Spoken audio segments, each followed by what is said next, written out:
నమస్తే జిఎన్ఆర్ టీవీకి స్వాగతం. బులెటిన్ల ముందుగా హెడ్లైన్స్ చూద్దాం. తెలంగాణ భవన్లో మీడియాతో మాట్లాడుతున్న మాజీ మంత్రి ఎమ్మెల్యే శ్రీ హరీష్ రావు.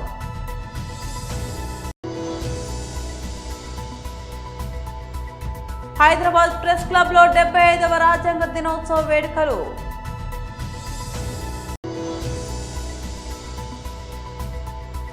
వైఎస్ఆర్సీపీ అధ్యక్షుడు వైఎస్ జగన్ బ్రాహ్మణపల్లి పర్యటన.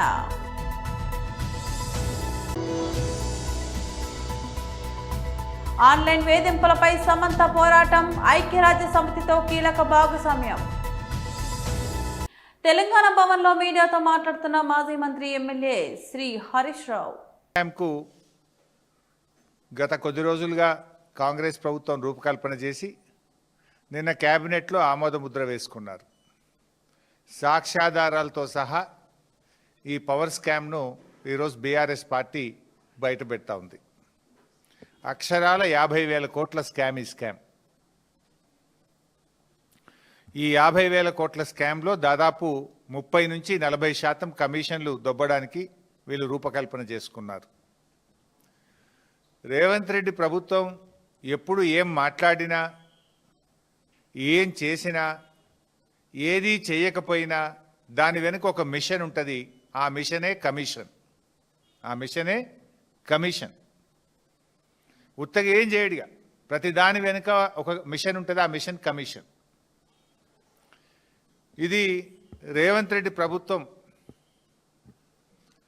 అంటే జనరల్గా ఏ గవర్నమెంట్ అయినా క్యాబినెట్ పెట్టుకున్నా ప్రజలకి ఎట్లా మేలు చేయాలి, రాష్ట్రాన్ని ఎట్లా ముందుకు తీసుకుపోవాలి అని ఏ ప్రభుత్వమైనా ఆలోచిస్తుంది. కానీ రేవంత్ రెడ్డి ప్రభుత్వం మాత్రం తమకు తాము ఎట్లా మేలు చేసుకోవాలి, ఏ ప్లాన్ చేసి కమిషన్లు కొల్లగొట్టాలి, వాటాలు ఎట్లా పంచుకోవాలని మాత్రమే ఆలోచించే ప్రభుత్వం రేవంత్ రెడ్డి ప్రభుత్వం. గౌరవ తెలంగాణ తొలి ముఖ్యమంత్రి కేసీఆర్ గారు 2023 అసెంబ్లీ ఎన్నికల ముందు ఒక విషయాన్ని చాలా స్పష్టంగా చెప్పారు.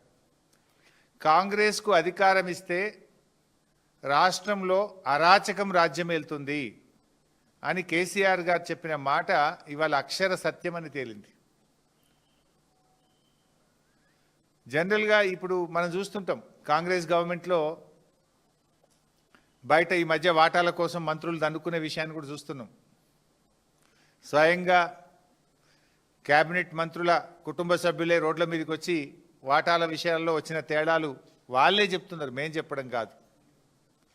ఇలా బీఆర్ఎస్ పాలన 10 ఏళ్లలో కేసీఆర్ గారి నాయకత్వంలో అభివృద్ధికి, సంక్షేమానికి కేర్ ఆఫ్ అడ్రస్గా తెలంగాణను రూపుదిద్దాం. దేశం మనం చూసి నేర్చుకునే విధంగా తెలంగాణను తయారు చేసుకున్నాం. మన మిషన్ కాకతీయ కావచ్చు, మన మిషన్ భగీరథ కావచ్చు, మన 1962 కావచ్చు, గురుకుల పాఠశాలలు కావచ్చు, ఎన్నో కార్యక్రమాలు దేశానికి ఆదర్శంగా తెలంగాణ నిలిపినాం. కానీ ఇవాళ కాంగ్రెస్ పాలన ఎట్లయిపోయింది? బడా బడా స్కామ్లకు, సకల దరిద్రాలకు, దుర్మార్గాలకు, అరాచకాలకు కేంద్రంగా ఇవాళ తెలంగాణను కాంగ్రెస్ పార్టీ తయారు చేస్తూ ఉంది. హైదరాబాద్ ప్రెస్ క్లబ్ లో 75వ రాజ్యాంగ దినోత్సవ వేడుకలు నిర్వహించారు.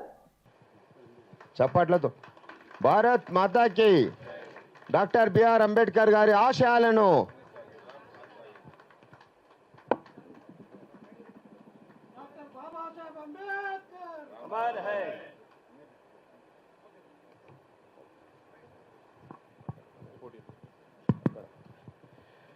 డాక్టర్ బాబాసాహెబ్ అంబేద్కర్ జై భీమ్.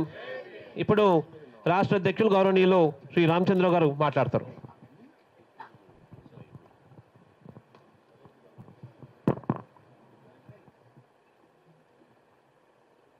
ఈనాటి సభాధ్యక్షులు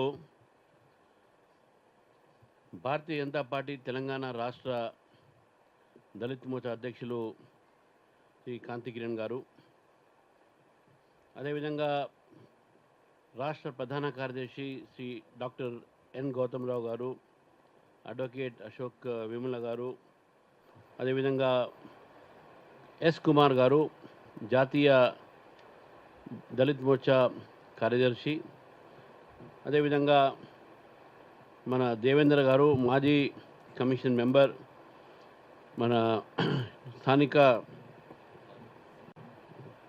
స్థానికంగా కార్పొరేటర్ అయినటువంటి డాక్టర్ సురేఖ గారు, పత్రికా మిత్రులకు, ఇక్కడ విచ్చేసినటువంటి ఒక సోదరిమణులకు, ఈరోజు మనందరం కూడా దేశవ్యాప్తంగా కూడా ఇది రాజ్యాంగ దినం కింద జరుపుకుంటున్నాం.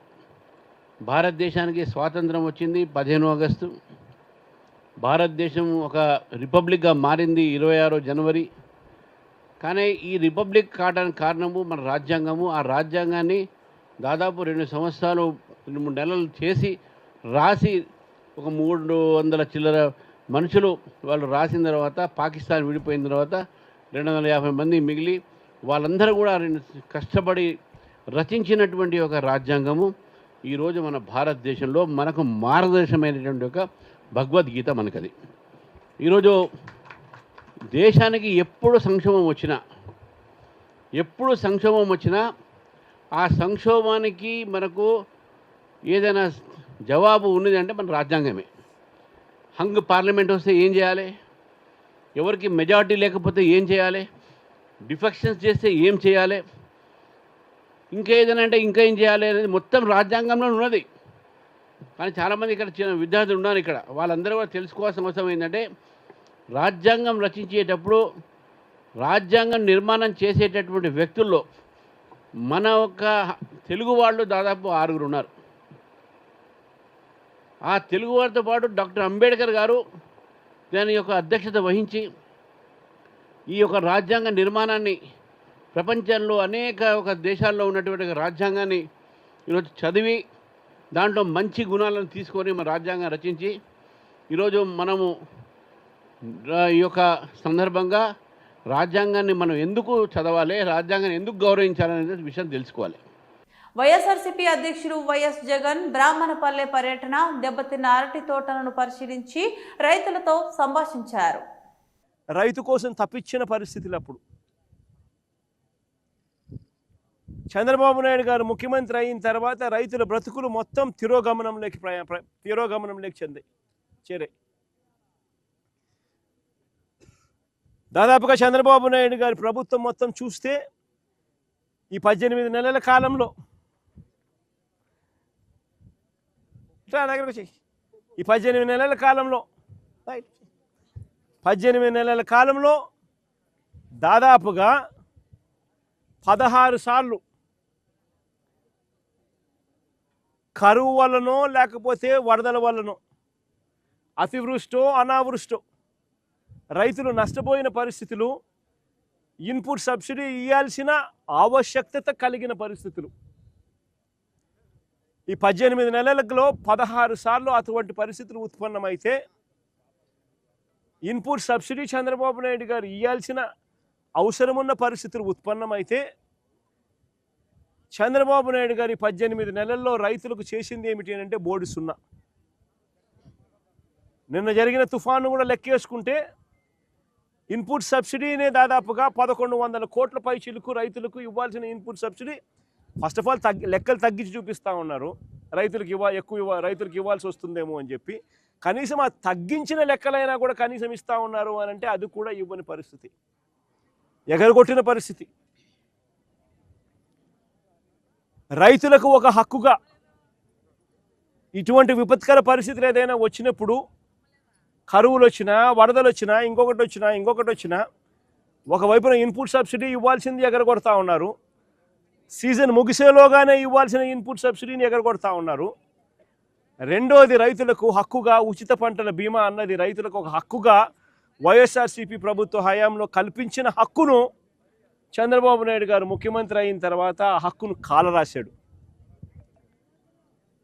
84 లక్షల మంది రైతులు వైఎస్ఆర్సీపీ ప్రభుత్వ హయాంలో ఆర్బీకేల పరిధిలో ఈ క్రాప్ చేసి, ఈ క్రాప్ అంటే రైతును పొలంలో నిలబెడతారు, వేసిన పంట మధ్యలో ఆ పొలంలో రైతు నిల్చొని ఫోటో తీసి జియో ట్యాగింగ్ చేసి దాన్ని ఈ క్రాప్ అని అంటారు.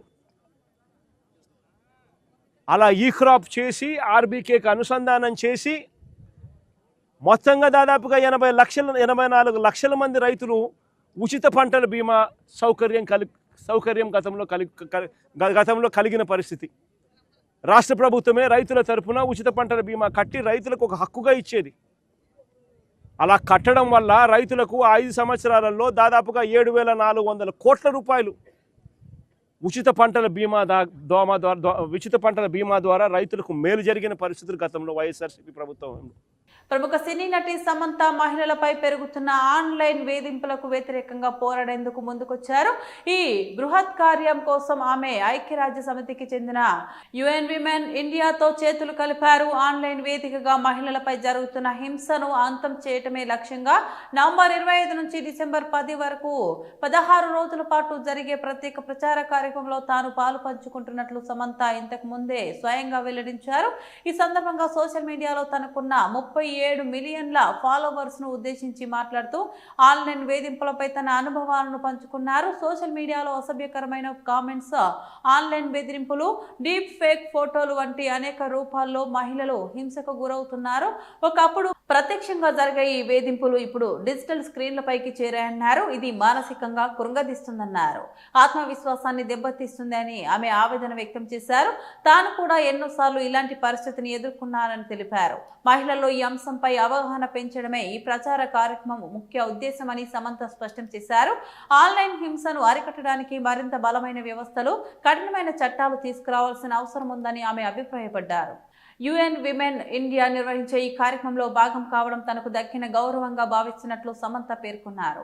ఆల్ ఇండియా అంబేద్కర్ యువజన సంఘం, తెలంగాణ అంబేద్కర్ భవన నిర్మాణ కమిటీ చారిటబుల్ ట్రస్ట్ ఆధ్వర్యంలో బుధవారం గోదావరిఖని పట్టణంలోని మున్సిపల్ కార్పొరేషన్ ఆఫీస్ ముందు గల డాక్టర్ బిఆర్ అంబేద్కర్ విగ్రహం వద్ద ఘనంగా 76వ రాజ్యాంగ దినోత్సవ వేడుకలు నిర్వహించారు. ఆల్ ఇండియా అంబేద్కర్ యువజన సంఘం రాష్ట్ర ఉపాధ్యక్షులు మైసా రాజేష్ అధ్యక్షతన రాష్ట్ర working president Bonkuri Madhu, Singareni SC/ST employees welfare association కేంద్ర కమిటీ ముఖ్య సలహాదారు పులి మోహన్ ఆధ్వర్యంలో జరిగిన ఈ 76వ రాజ్యాంగ అమలు దినోత్సవానికి మాజీ శాసనసభ్యులు కోరుకంటి చందర్, కాంగ్రెస్ పార్టీ మాజీ ఫ్లోర్ లీడర్ మహంకాళి స్వామి, CPI జిల్లా కార్యదర్శి తాండ్ర సదానందం, రామగుండం నియోజకవర్గం బీజేపీ ఇన్ఛార్జ్ కందుల సంధ్యారాణి, వివిధ రాజకీయ పార్టీల నాయకులు పాల్గొన్నారు.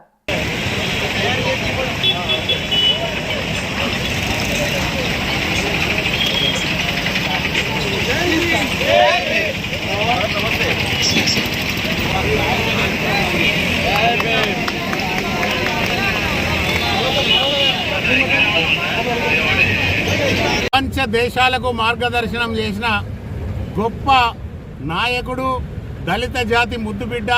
ప్రపంచ దేశాలంతా కూడా ఈరోజు అంబేద్కర్ గారి జయంతిని జరుపుకుంటున్నారంటే ఆయన గొప్పతనాన్ని ఈ ప్రపంచం అర్థం చేసుకున్నది కనుకనే ఈరోజు ఒక భారతదేశం కాకుండా ప్రపంచం కూడా ఆలోచన చేస్తూ ఉన్నది. ఈరోజు భారత రాజ్యాంగాన్ని రచించి భారతదేశానికి అందించిన గొప్ప దినం నవంబర్ 26. ఇలాంటి రోజును ఒక గొప్ప నాయకుడు, అందులో ఒక దళిత జాతిలో పుట్టి పెరిగిన నాయకుడు రచించి దేశానికి అందించడం అనేది ఇది మామూలు విషయం కాదు. అలాంటి జాతిలో పుట్టినందుకు మేమందరం కూడా గర్విస్తూ ఉన్నాం. ఈరోజు దేశంలో SC/ST BC మైనార్టీల ఐక్యత లేకపోవడం వల్ల అనేక ఇబ్బందులు జరుగుతూ ఉన్నాయి. దానిని దృష్టిలో ఉంచుకొని ఈ ప్రాంతంలో ఉన్న SC/ST BC మైనార్టీలందరూ ఐక్యతతోటి ఒక తాటిపైకి వచ్చినట్టయితే తప్పకుండా రాజ్యాంగం మన చేతిలోకి వస్తుంది. ఈ రాజ్యాన్ని ఏలే శక్తి కూడా మనలోకి వస్తుంది. ఈరోజు గొప్ప గొప్ప చదువులు చదువుకున్న SC/STలందరూ కూడా ఇంకా ఆర్థికంగా, రాజకీయంగా వెనుకబడి ఉన్నారంటే మనలో ఐక్యత లేకపోవడం అనేది ప్రజలందరూ కూడా గమనించాలని చెప్పేసి కోరుతా ఉన్నాం. అలాంటి గొప్ప నాయకుని ఆలోచన విధానాన్ని ముందుకు తీసుకెళ్తూ అలాంటి జాతిలో పుట్టినందుకు మనం అందరం గర్వించడమే కాకుండా ఈ రాజ్యాంగంలో మనకు మెదక్ కలెక్టరేట్ లో రాజ్యాంగ దినోత్సవ వేడుకలు ఘనంగా జరిగాయి. జిల్లా కలెక్టర్ రాహుల్ రాజ్ ఆధ్వర్యంలో అధికారులు, సిబ్బంది రాజ్యాంగ పీఠికకు ప్రతిజ్ఞ చేశారు. ఈ సందర్భంగా కలెక్టర్ మాట్లాడుతూ భారత రాజ్యాంగ రూపకర్త డాక్టర్ బిఆర్ అంబేద్కర్ సేవలను స్మరించుకున్నారు. కులమత జాతి విభేదాలు లేకుండా ప్రతి పౌరునికి సమాన న్యాయం, సమాన అవకాశాలే రాజ్యాంగ లక్ష్యమని పేర్కొన్నారు.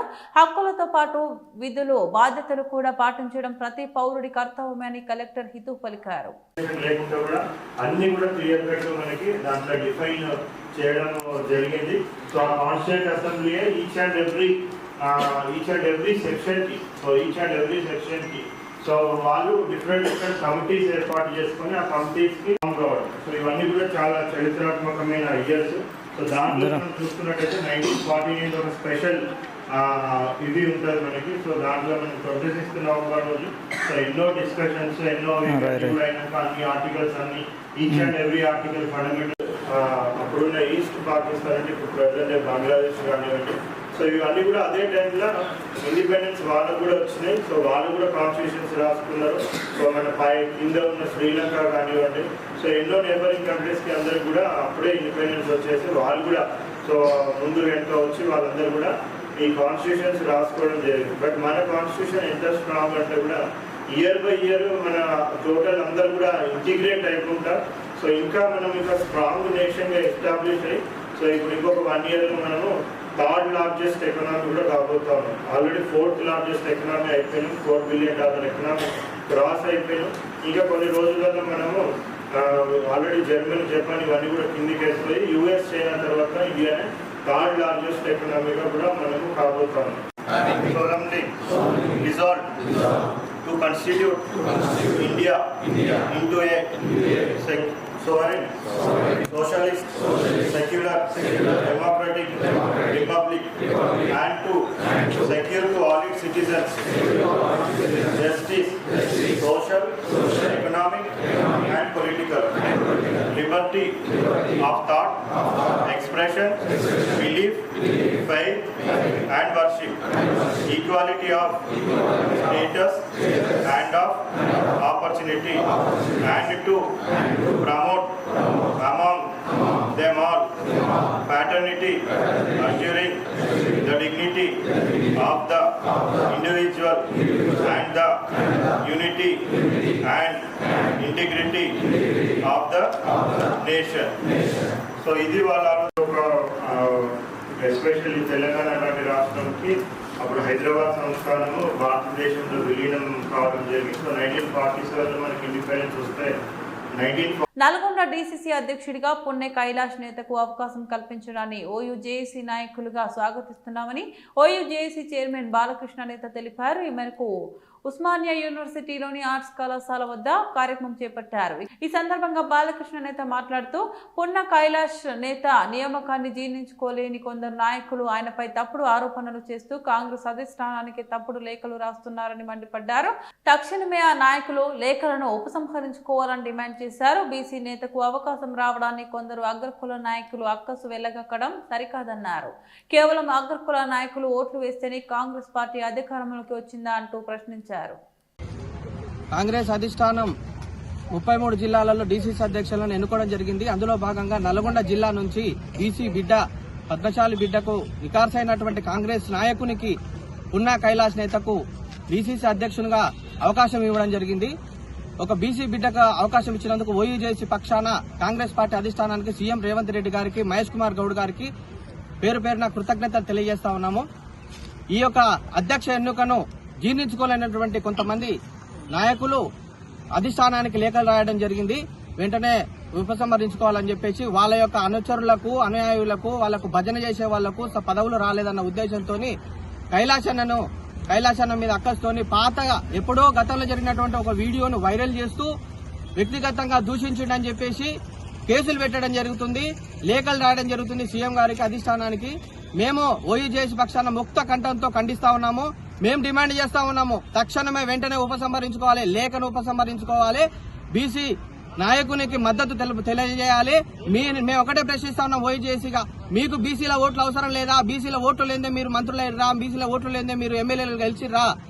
మేము ఈ రోజు అంటా ఉన్నాము, మీరు తిట్టుకున్నప్పుడు, మీరు అనుకున్నప్పుడు ఎన్నో రకాలుగా దూషించుకున్నారు, మళ్ళీ కలిసిపోయిర్రు. మీరు ఒక పార్టీలు ఉంటారు, మీ తమ్ముళ్ళు ఒక పార్టీలో ఉంటారు, మీరు మాత్రం పార్టీలలో గెలవడం కోసానికి పార్టీని పక్కకు పెట్టి పార్టీ లైన్ తప్పి కూడా మీరు ఓట్లు వేయించుకుంటారు, ఓట్ల కోసానికి అభ్యర్థిస్తారు.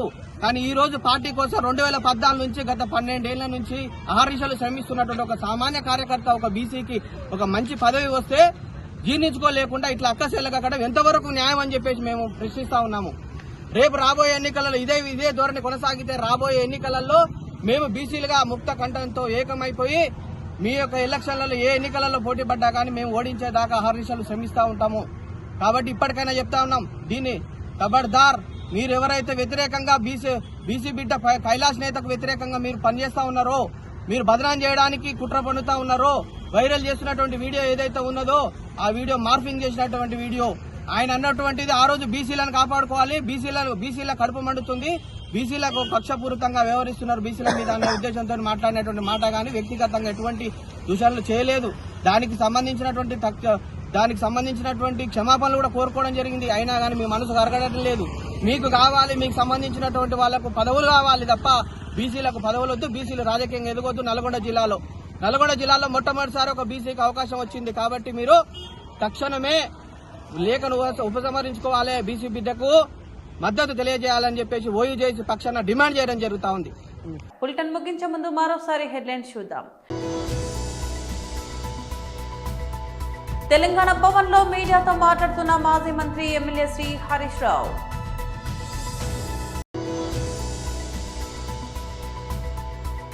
హైదరాబాద్ ప్రెస్ క్లబ్ లో 75వ రాజ్యాంగ దినోత్సవ వేడుకలు.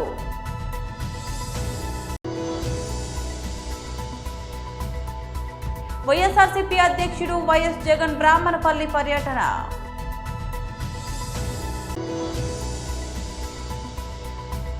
ఆన్లైన్ వేధింపులపై సమంత పోరాటం, ఐక్యరాజ్య సమితితో కీలక భాగస్వామ్యం. ఇవి బులెటిన్ అప్డేట్స్. మరో బులెటిన్లో మళ్ళీ కలుద్దాం. అంతవరకు సెలవు. నమస్తే.